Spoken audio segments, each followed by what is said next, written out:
Bom dia, amigos do canal Ponto Estratégico Benjamin Gerardo. Obrigado por mais uma vez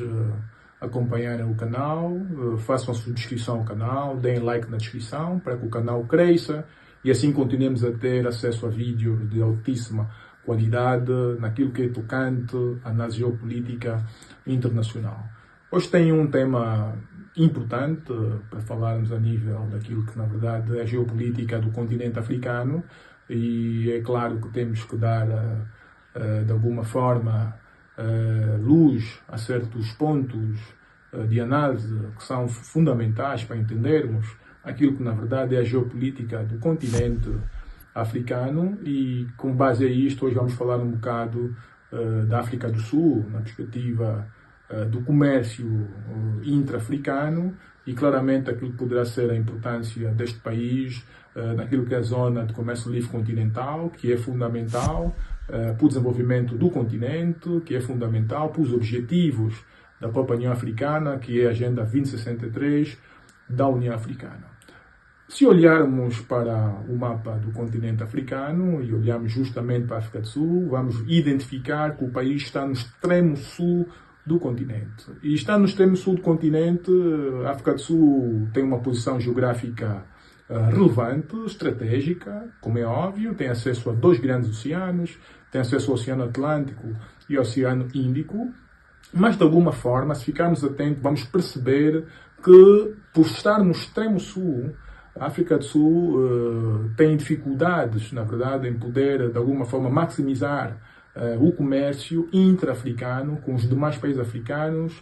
sem uso, claramente, da opção marítima. Ou seja, para a África do Sul poder, na verdade, impulsionar o comércio com o resto do continente africano, ela precisará sempre de ter acesso à infraestrutura rodoviária, ferroviária de outros países africanos para poder chegar a outros mercados africanos. Ou seja, se a África do Sul, por exemplo, quiser exportar a sua produção agrícola ou agroindustrial, o que for, para a República Democrática do Congo, deverá justamente passar pela Namíbia, deverá justamente passar por Angola também. Então, precisará justamente da infraestrutura rodoviária ou ferroviária da Namíbia, da infraestrutura rodoviária ou ferroviária da Angola. Se quiser, por exemplo, escoar também para a Tanzânia, por exemplo, poderá também eventualmente precisar da infraestrutura rodoviária da Namíbia, rodoviária da Angola e do corredor do Lubito, por exemplo, em Angola, para depois levar a leste da Angola e a partir da RDC, por exemplo, poder escoar para a Tanzânia, no caso. E, portanto, isso quer dizer que, do ponto de vista geopolítico, eu analiso a África do Sul, independentemente, repito, de ter acesso a dois grandes oceanos, o Atlântico e o Índico,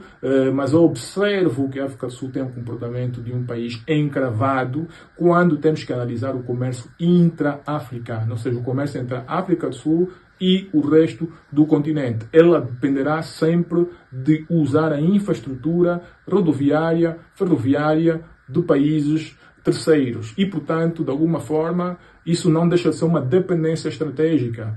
da própria África do Sul. Como exemplo, por exemplo, passa a redundância, existem dois projetos na verdade, estratégicos para o continente africano e que também serão impulsionadores daquilo que é a Zona de Livre Comércio Africana, que são a Estrada Transafricana Cape Town-Tripoli e a Estrada Transafricana Cape Town-Alexandria. Se, por exemplo, olharmos para a Estrada Transafricana Cape Town-Tripoli, que é uma estrada que sai do porto de Cape Town e depois sai a oeste, no caso, passa em países como a Namíbia, e depois entra para o território angolano, depois entra para a República Democrática do Congo, nós vamos perceber a importância, por exemplo, dessa estrada transafricana para o desenvolvimento, digamos assim, econômico da própria África do Sul, no tocante ao comércio com o resto do continente. Se olharmos também para a outra alternativa que sai do Porto de Cape Town, já a oriente, e passa em países como Moçambique, depois vai até Alexandria no Egito, claramente também vamos ver ali outro braço que é importante para o desenvolvimento econômico da África do Sul, repito, no tocante ao comércio entre a África do Sul e o resto do continente. Claramente, são projetos que, se forem colocados em execução, tal e qual foram desenhados, também poderão dar ganhos, de alguma forma, aos países terceiros em que elas passam. Por exemplo, se olharmos no caso de Angola, vamos ver que esta estrada transafricana, Cape Town, Tripoli, quando entra na parte angolana, coincide justamente com aquilo que é o corredor norte-sul de Angola e ela intercepta depois os 3 ramais de caminho de ferro que Angola tem. Intercepta o caminho de ferro de Moçambique, intercepta o caminho de ferro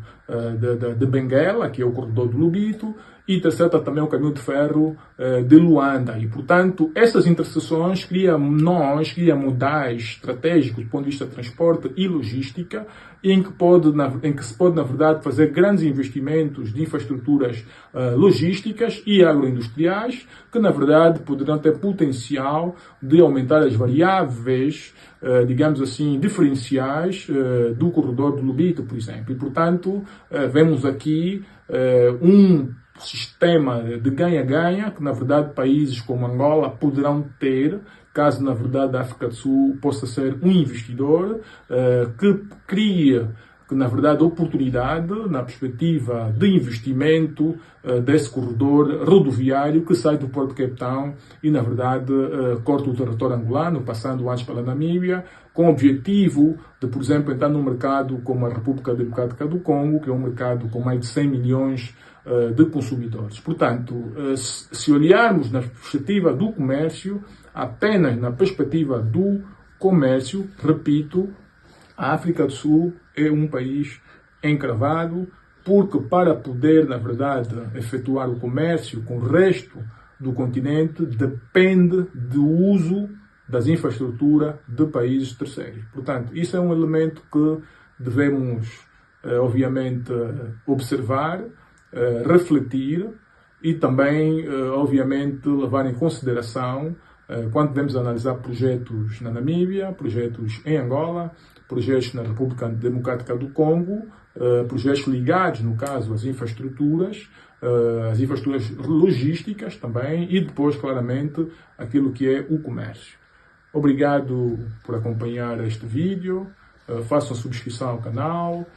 deem um like na subscrição, demonstrem que podem ter acesso a vídeos de qualidade naquilo que é a análise geopolítica internacional. Obrigado.